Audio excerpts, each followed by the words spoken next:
ایک ضعیفہ کا بیٹا کام کرنے کے لیے باہر چلا گیا اور ہر مہینے اس کو منی آرڈر کرنے لگا.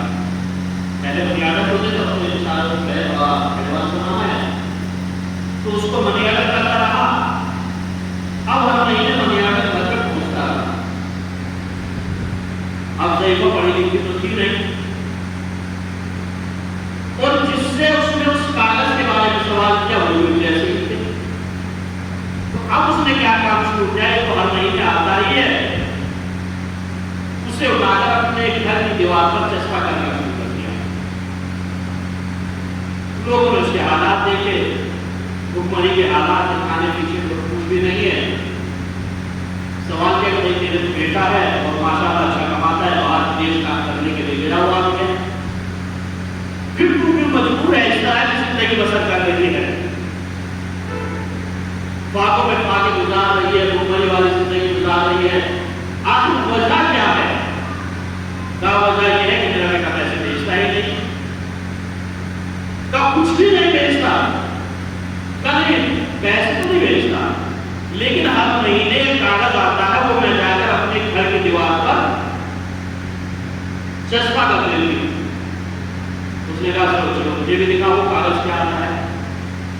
اب اس نے جا کر جو اس کاغذ کو دیکھا کہ بیٹا مسلسل 2 سال سے اماں کے خرچے کے لیے منی آرڈر بھیج رہا تھا, لیکن مشکل کہاں تھی, کہاں اماں خود اس منی آرڈر کو جانتی تھی اور جن سے پوچھ رہی تھی نہ اس کو منی آرڈر کو جانتی تھی.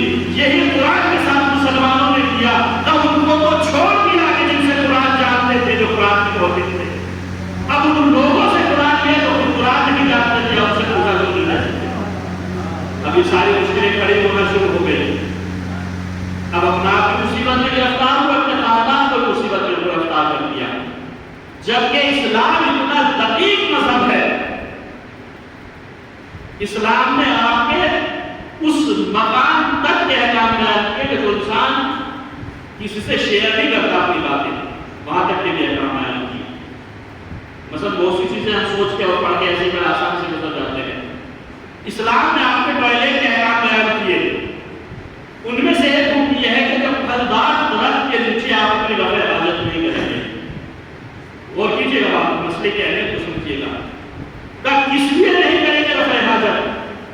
اس لیے کہ جب آپ اس درخت کے نیچے اپنی رفع حاجت کریں گے, اس کے جراثیم اس درخت میں سرایت کر جائیں گے, اس سے اس کے پھلوں کے اوپر اثر پڑے گا, اور جب پھل خراب ہوگی تو اس درخت کی نسلیں خراب ہو جائیں گی. تو اللہ نے اتنا قانون دقیق بیان کیا کہ جو اللہ یہ برداشت نہیں کرتا کہ پھلوں کی نسلیں خراب ہو جائے تو وہ کیسے برداشت کرے گا انسانوں کی نسلیں خراب ہو جائیں.